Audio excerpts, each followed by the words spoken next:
Yeah, because it is kind of like a bit of a ruin at the minute. It's a bit of a shell.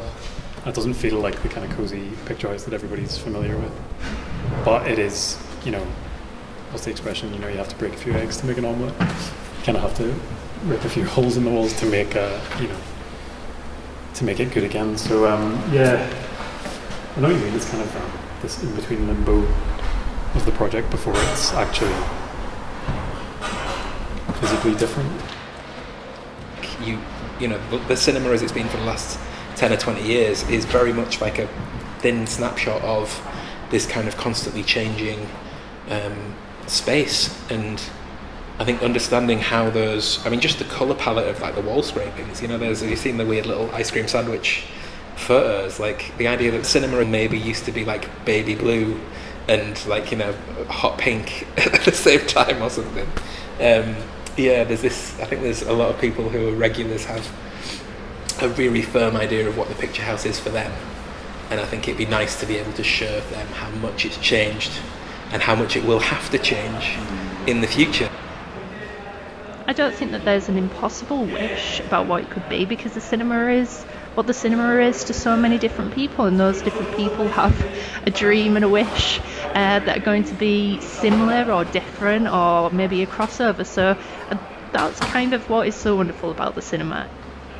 With the extra space, there's a pressure of expansion and opening up to new potentials that we couldn't really facilitate before, that being programme based potentially, and catering for a lot of different interests and needs. And I think there's a lot of pressure to kind of get that right straight away, and those things take time to really develop. I think you shouldn't come with all the answers, and that it's a learning space with the communities that you work with and who come and who you want to come. So I think it's that kind of uneasy balance of direction but also listening and response. It's like taking a mould of some precious object and then turning that mould inside out to investigate its inner shape and structure. It's actually a rare opportunity to step outside of our comfortable, privileged positions within the relative safety of our independent heritage building. To see those barriers to access, both physical and cultural, and question them and vitally do something about it. But I do think also there's just something about it will be opening with perhaps a slightly changed group of people, which is inevitable because we've had the pandemic, it's been closed for a long time and people have moved on. And there was something very nurturing about the community in that cinema, between the staff, the volunteers, all the people who were actually there, facilitating the events.